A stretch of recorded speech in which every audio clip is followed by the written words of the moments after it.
Berarti mereka pun perusahaan-perusahaan teknologi sekarang mulai berhenti nih untuk nge-hire orang baru. Nah, ini akan bikin daya beli orang yang mestinya growth itu akan turun. Makanya inflasi menurut saya sudah nggak bisa terlalu naik tinggi lagi, Pak. Nah, karena itu kalau inflasi kita betul akan mulai sedikit perlahan-lahan mulai soft ke bawah, ini akan jadi potensi bagus untuk market Amerika bisa rally lagi, dan di situ mungkin semua saham akan ngekor lagi nih, Pak. Market akan dianggap sehat lagi. Itu sih, Pak. Ini selama The Fed tidak melakukan statement yang lebih hawkish dari sebelumnya ya, Pak. Betul. Di 3% tadi itu, Pak. Itu target udah yang 3% ya. Iya. Resiko terbesar lah 3% itu. Tiba-tiba bulan depan 75 basis poin bisa jadi ini berbeda lagi gitu. Betul. Ya kondisi marketnya ya, Pak ya. Betul, pastinya Pak. Ya, Pak ya. Setuju. I see. Menarik, Pak.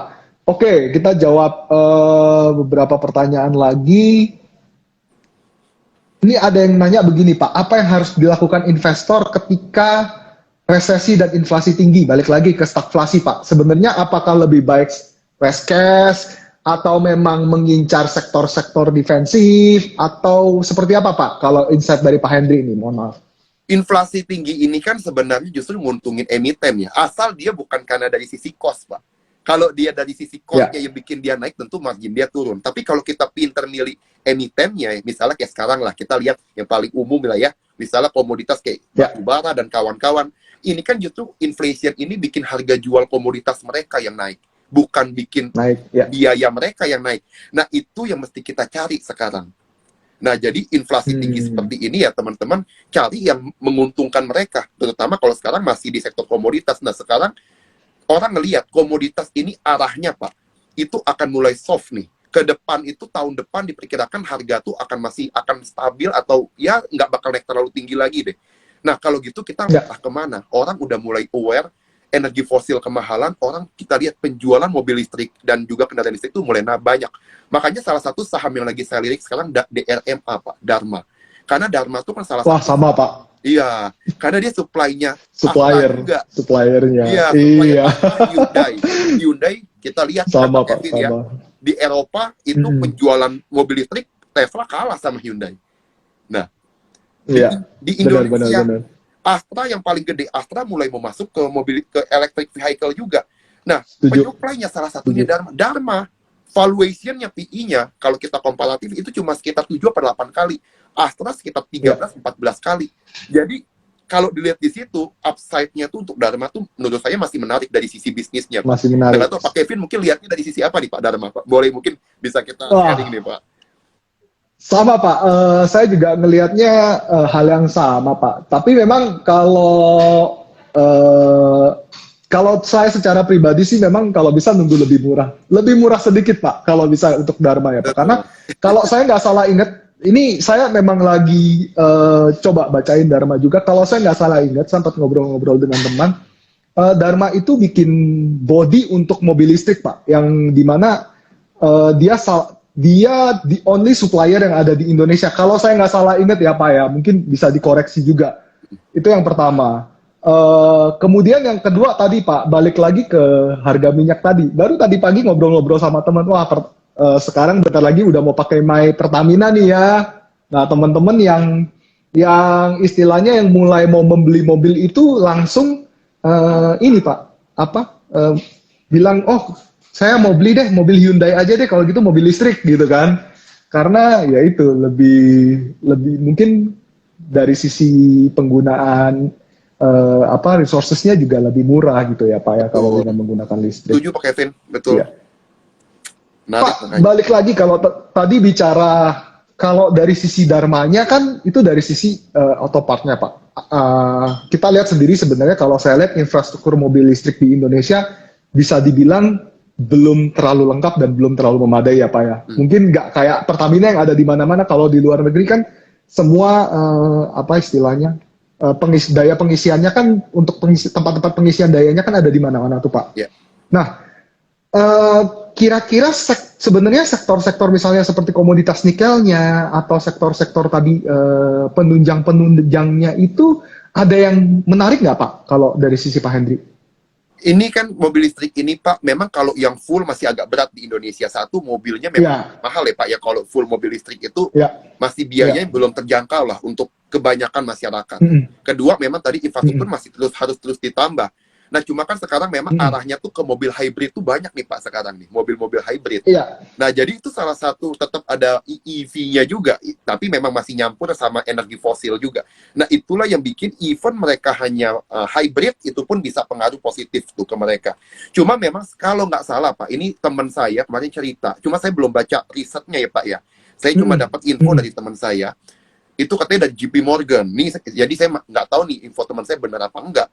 Dia bilang dapat info dari JP Morgan bahwa eh, untuk beberapa tahun ke depan atau setahun lagi lah, maksudnya nggak nyampe beberapa tahun, setahun ke depan harga nikel itu mestinya akan perlahan turun nih Pak, harga nikel. Oke, Nah itu oke. sih info yang didapat. Jadi yang berhubungan sama electric vehicle lagi excess supply, jadi lagi kebanyakan supply, sekarang akhirnya harga akan perlahan-lahan mestinya tuh udah nggak naik lagi. Nah itu yang Udah dikata. nggak. Cuma saya belum baca risetnya secara, jadi disclaimer nih teman-teman info itu. Iya, iya, iya. Ya, semuanya pun yang kita sebutkan di sini kita sharing insight ya Pak ya. Jadi Betul. untuk emiten-emiten yang disebutkan, kembali lagi teman-teman disclaimer on, teman-teman bisa lakukan research terlebih dahulu sebelum melakukan jual atau beli. Jadi kami di sini tidak melakukan ajakan untuk jual dan beli ya, teman-teman sekalian ya. Oke, Pak, kita mau jawab pertanyaan lagi. Nah, ini menarik, Pak. Kalau USD menguat, saham apa aja yang sebenarnya bisa dipantau, Pak? Atau mungkin sektornya deh, Pak. Nggak bicara spesifik saham, Pak. Nanti Baik. kita dibilang pom-pom lagi, Pak. Kalau Iya. spesifik saham. USD kalau menguat pasti ekspornya yang seneng. Eksportir tuh akan seneng kalau USD menguat. Coba bayangin teman-teman, sekarang 14.000 anggap rupiah terhadap dolar. Tiba-tiba Ya, melemah rupiah, dolarnya menguat ke 15.000. Dulu kita jual 2 dolar dikali 14.000 cuma dapat 28.000. Sekarang 2 dolar dikali 15.000 kan 30.000. Jadi ya, yang ekspor akan seneng tuh, udah ditulis PMMP salah satunya, udang-udang. Ya, ya, itu salah udang-udangan. satunya tuh eksportir lah ya. Tuh komoditas Ya, juga ya. sama. ITMG, Adaro yang ekspor basisnya tuh kuat, itu ya akan diuntungkan kalau USD menguat. Gitu sih teman-teman. Oke.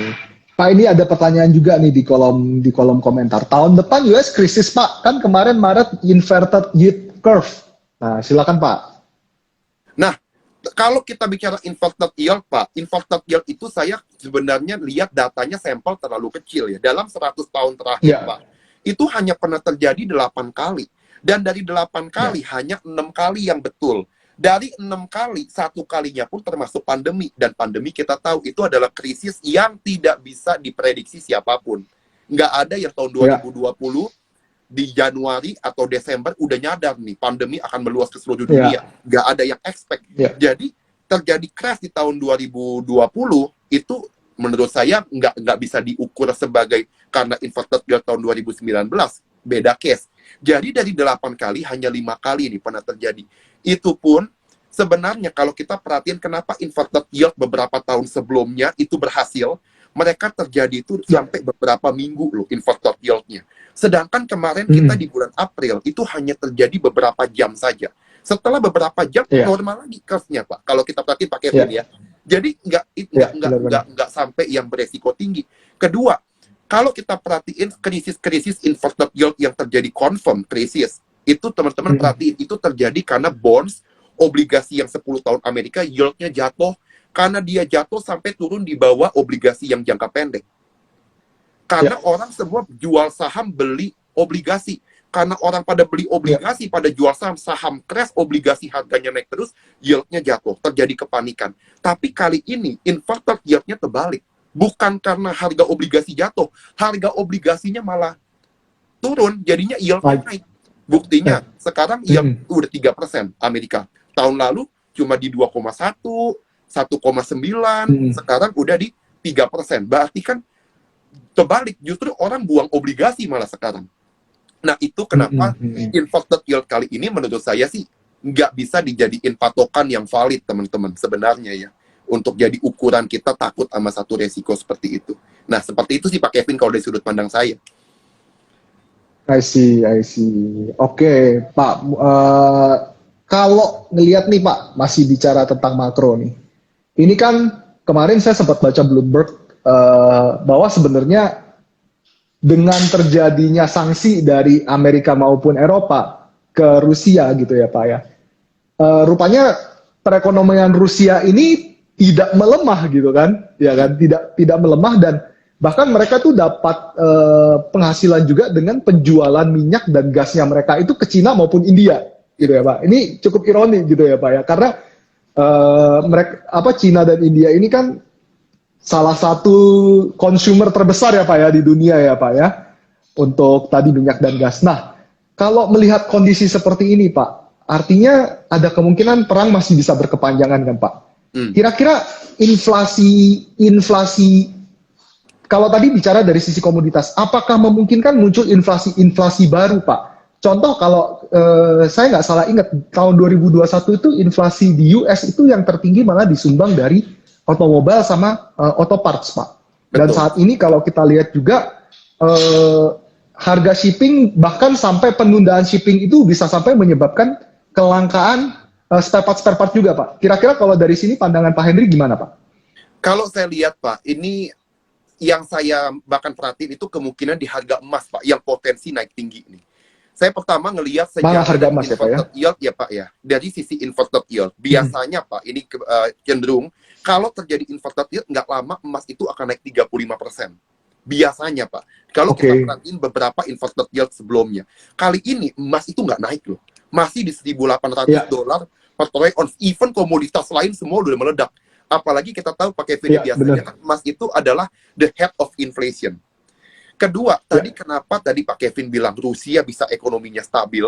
Karena awalnya rubel itu jatuh, Pak. Rubel jatuh waktu awal perang. Semua negara NATO itu kasih sanksi bank-bank Rusia di beberapa negara dibekukan asetnya, nggak bisa transaksi lewat SWIFT. Akhirnya Rusia melakukan satu kebijakan yang menurut saya sih hebat banget ya. Dia langsung bikin di pegging, mata uangnya di pegging dengan emas gold. Nah, sekarang kita lihat London Metal Stock Exchange. London Metal Stock Exchange, Pak, sekarang itu mungkin sekitar 80-90% itu adalah transaksi lewat kontrak. Jadi nggak bener-bener emasnya terkirim fisik. Bayangin kalau tiba-tiba si Rusia bilang begini, harga minyak kita murah, harga gas kita juga sekarang murah. Kalian bisa beli, tapi belinya harus pakai rubel. Kalau belinya pakai rubel, kalian dapetin rubelnya dari mana? Kalian bisa tukar emas kalian. Kalau permintaan emas, Pak, benar-benar nanti meledak karena permintaan fisiknya naik tinggi, emas bisa naik tinggi banget nih, Pak. Nah, itu sih, ini Pak, menarik nih, Pak. Yang saya lagi perhatiin sih untuk sekarang kondisinya. Karena kan Rusia juga memaksa kan, Pak, untuk perdagangan tuh pakai emas kan sebenarnya. Nah, sekarang Slovakia, Hungaria itu beberapa negara-negara Eropa tuh masih ngambil punyanya si Rusia. Akhirnya kalau mereka aksesnya kan mesti pakai beli rubel. Beli rubelnya karena dipegging sama emas. Kalau nggak salah tuh 5.000 rubel itu 1 gram emas kalau nggak salah Pak. Pegging. 1 gram emas. Betul. Nah itu Pak yang bikin kenapa rubel bisa sekarang menguat lagi bahkan lebih kuat daripada American dollar. Padahal dia lagi disanksi. Nah itu sih yang ini menarik sih. Iya. Wah ini insight menarik nih Pak. Saya blown up Pak dengan insight Pak di malam ini Pak. Oke Pak, ini mungkin kita menjawab satu pertanyaan lagi karena kita melihat waktu ya Pak ya. Iya. Nah, ini balik lagi nih ke saham properti rupanya ada yang menanyakan saham properti apakah akan tertekan dengan potensi kenaikan suku bunga BI jika inflasi naik Pak? Baik. BI sampai sekarang belum ada tanda-tanda mau naikin bunga, walaupun bukan untuk kemungkinan ya. Karena tadi dibilang, Bank Indonesia itu masih akan naikin giro wajib minimum. Kalau giro wajib minimum ini berhasil ngeredam inflation, kemungkinan Bank Indonesia masih akan jaga suku bunganya. Tapi, jika inflasi kita masih naik terus nih, dari 3,5 ke 4% lebih, nah itu udah batas toleransi Bank Indonesia tuh. Target Bank Indonesia di 3% plus minus 1%. Nah, itu bisa tuh suku bunga naik. Tapi kalaupun suku bunga naik, tadi kita udah bahas ya Pak Kevin ya, bahwa LDR perbankan itu masih ekspansif banget, masih jauh di bawah tahun 2019. Jadi likuiditas perbankan masih gede, mereka harus masih jor-joran ngasih kredit. Jadi kemungkinan kalau dia masih jor-joran pengen kasih kredit, likuiditasnya nggak ketat, mestinya sih suku bunga akan dijaga untuk ningkatin permintaan kredit ini, mestinya. Kayak gitu sih. At least suku bunga yang turun ke consumer ya Pak ya, yang masih bisa dijaga ya Pak ya. Betul, betul. Mereka masih mau nahan lah. Suku bunga BI naik, mungkin dari sisi banknya sendiri masih berani nahan gitu ya Pak ya. Betul, Pak. Iya, oke.